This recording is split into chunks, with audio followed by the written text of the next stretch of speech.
You know what, y'all, check this out. I had a real good conversation with my lady about this topic here, and I want to shout her out for giving me the idea to do this video. But is it me or we as black people do more to tear down our own than the actual enemy? And I know this is going to be a controversial take that I'm taking with this video here, but it has to be said. Now, she told me that she was looking up news about Diddy on these blogs. And what most people are now saying is now they're trying to put dog whistles on Jay-Z now. Yeah. Now they're tagging Jay-Z into a lot of this fuckery that Puffy's involved in. And see, this is where we at with it right now. People are not doing this on the behalf of victims. They're not doing this because they care about the victims. They're doing all this for clicks. They're doing all this for amusement. They're doing all this for entertainment. They don't really care about the views. And it just goes to show you right there. They don't care about the victims. And it just goes to show you right there what type of time that we on. Now, talking about this Puffy thing. We know Puffy has a lot of fuckery tied into him. He comes across as that type of guy. But look at all this as well. People coming out the woodwork now accusing him, like even him shooting that girl in 1999 at the shooting. Where was all this information 20 years ago?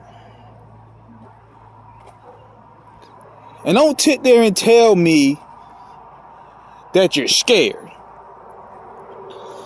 People see an assembly line now and they trying to get clicks over it now. Now, everybody has a story now. And it's just crazy how people can now accuse you of anything without proof.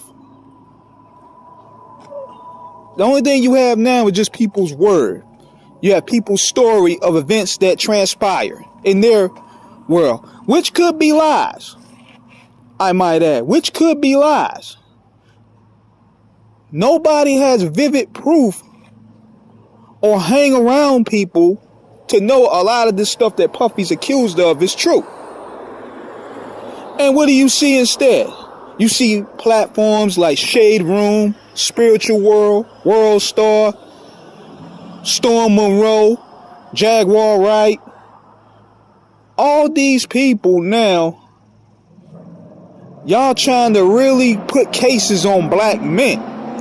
But see, the difference is y'all gaining financial compensation to do so. Y'all going viral. You're getting clicks, but you're not getting any proof. Now these platforms are paying people to talk extra shit. This is how this thing is really running. Like you see Gene Deal doing this. And you know, one thing I will give guys like Gene Deal and Mark Curry credit for. They've been saying this stuff about Puffy before the industry even took note of it. So, but at the same time though, they gotta be careful with who they share their stories with. Because they don't really have the right form of conscience to look out for you and have you sounding crazy.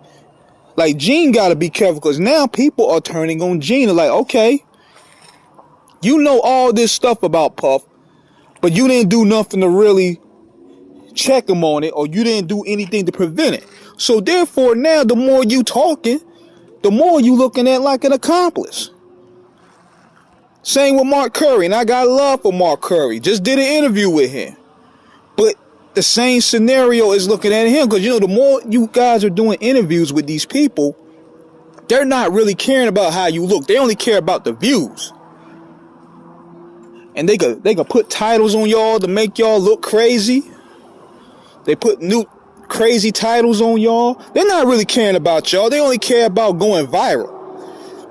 And see, they paying y'all to say extra stuff. This is what you got to pay attention to.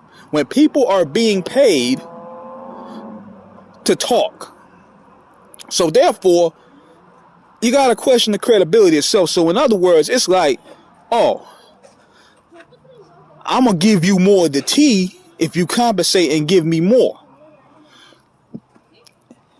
So therefore, it's kind of looking like, to the masses, you looking more like an accomplice the more you talk. But this is a problem to me, because now you got people, you can make up anything. Because see, now, you can make up anything and go viral without proof, without substantial evidence. If you're guilty in the public of social media, you're guilty altogether.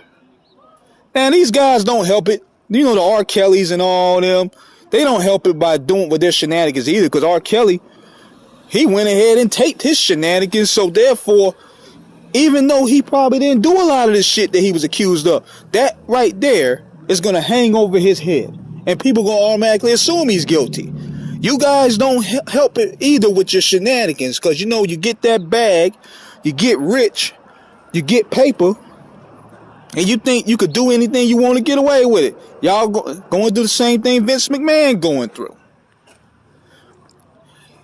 Y'all let the power go to your heads and you think you could get away with a lot of stuff. And that's a problem. But see, now, the assembly line has been created to where now people are stepping out and wanting to get a bag. They don't want to get justice. Why is it that they don't want criminal charges? If somebody took your manhood, or somebody violated you, wouldn't you want that person in prison? Why you want this criminal to still come out there, be out there in the streets doing what they do? That tells me the intentions that they want to get paid. It ain't about actual justice. And see, another thing too, y'all don't have the energy. These black platforms, these black podcasters, they don't have the same energy for the Jimmy Iovine's of the world. The Jimmy Iovine's, he walked recently. A lot of people don't know that. Everybody focusing on Puffy. He already just walked. He already walked. But yet Jimmy Iovine is a sorcerer of black music. He done business with Dr. Dre. Still is.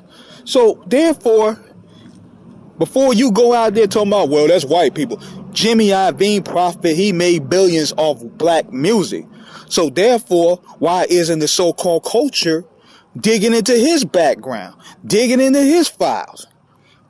One thing I learned about corporate America, especially white America, they're going to protect their own by any means necessary. Excuse me. They literally did a movie on Elvis Presley a couple years ago. You didn't see nobody going after Elvis. You didn't see anybody talk about Elvis being an alleged pedophile. You ain't seen Elvis drug use being brought up. They treated Elvis as the king that they known him to be. But us black motherfuckers, we go out there, we want to air out everybody. And who are you going to have left when you're done?